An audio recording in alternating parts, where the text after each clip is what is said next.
Now, 3 people have lost their lives after cyclonic storm Nivar lashed the state of Tamil Nadu. But somehow Tamil Nadu has escaped the wrath of Cyclone Nivar largely. In a tragic incident, however, which was caught on cameras, a man was trying to cross a road in Chennai strategically there. Very sadly, he was killed after a tree fell on him in Puducherry, Chennai. It reported severe waterlogging with trees getting uprooted. 380 trees have fallen. Section 144 has been extended until today in Puducherry until this evening. Tamil Nadu Chief Minister EPS will visit Cuddalore by this afternoon for inspection as it was the most affected area. Deputy Chief Minister O. Palniswamy reviewed the situation in Chennai. Incidents of wall collapse were reported from some parts of Tamil Nadu. According to the government, more than 2 lakh people have been moved to shelters in the state. 25 NDRF teams have been deployed and clearance operations are underway currently. Chennai airport resumed operations after 79 flights were cancelled overnight. And the overnight suspension of flight operations as well. A decision was made. Cyclone Nivar began landfall 30 kilometers north of Puducherry at 11:30 p.m. last night. The eye of the storm was around 115 kilometers south of Chennai.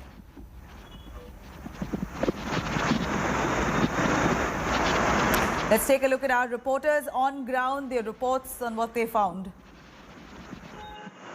It looks like this is a stream of water that is going on, but this is an arterial road in Puducherry, which is near the Indira Gandhi statue, and all across this place, water is completely flooded. Both sides, actually all 4 sides of the road has been completely waterlogged, and people have been trying to wade through this water in so much of difficulty. Yesterday we had seen that there was prohibition that was given, but now we are seeing that since there's no prohibition or section 144 in place, people have started venturing out. Many of them just curious, many of them returning back to work, and we're seeing that it's a very tough situation.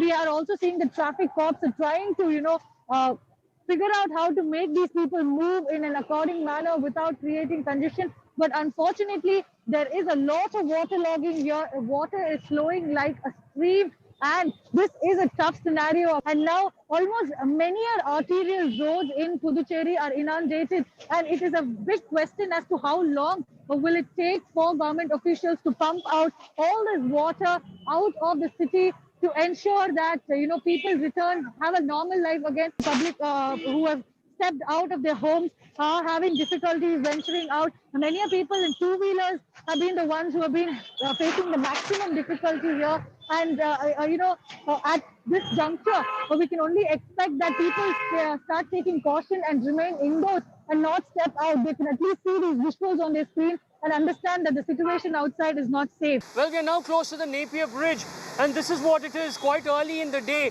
Civic officials are going about with their work of clearing all those fallen branches.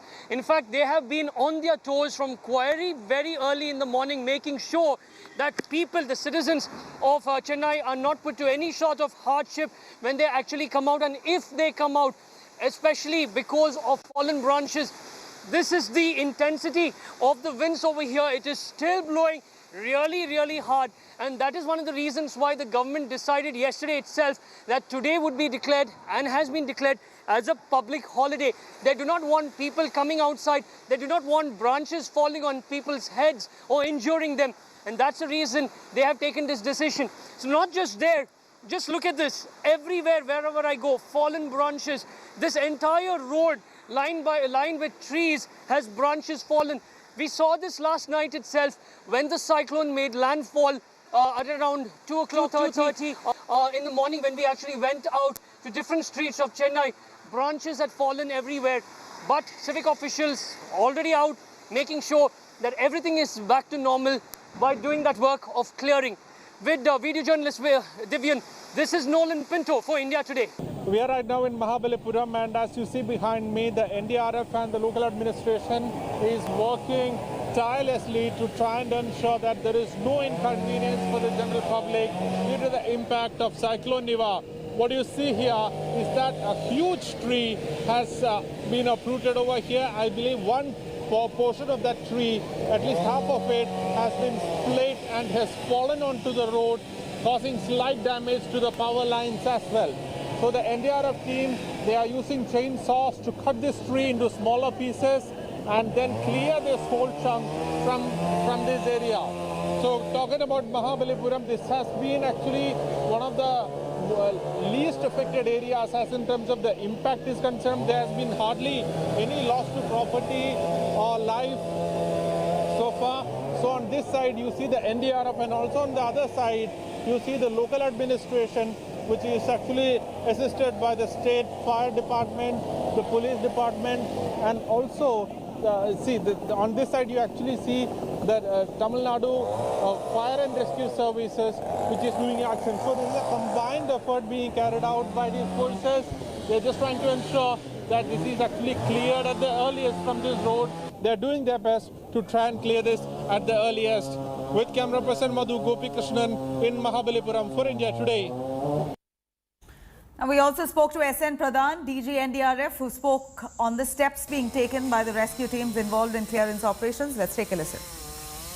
Joining me on this broadcast is Mr. SN Pradhan, DG of the NDRF. Mr. Pradhan, good morning. Thank you for speaking to us here on India Today. At first, I'd like to start off by thanking you and your personnel on the ground. We know it's time of a pandemic, and amid this, to fight a cyclone isn't easy. But what is really the report that you're picking up, sir, from the ground on the kind of damage that's been caused by the cyclone? Well, there are a couple of things. The first thing is that the cyclone, instead of a severe cyclonic storm, very severe cyclonic storm at the point of landing, had weakened into a severe cyclonic storm. That was some saving grace. The resultant impact has been then accordingly lower. And of course, we have had some reports of some casualties, but I'm not able to confirm that till the Tamil Nadu government actually confirms that authoritatively. But there are also trees that have fallen, and there are other debris that are on the roads and elsewhere. And there is waterlogging, as you have been reporting also. So that has to be taken care of, and that's why the NDRF teams have fanned out right after 3:30 to 4 a.m. Even while the winds were raging, they came out. And they have been working ever since, and they'll be continuing to work till everything is back to near normal. How long do you think it's really going to take for all of the rescue and relief operations to be completed? My request to all the people in Chennai and Pondicherry is, if they want restoration as quickly as possible, the idea is not to interfere in that process by coming out onto the roads. The public holidays have been declared in both the states, so that is a good sign. And in the times of COVID, there is nothing good going to come out when we congregate too much. So let the trees be cleared, let the roads be cleared, let the poles, electric poles, and other things be cleared, and the debris be cleared. And that would take less time if the public doesn't come out. So they have stayed inside for the better part of the last 24 to 48 hours. And I think another 24 hours should take care of it.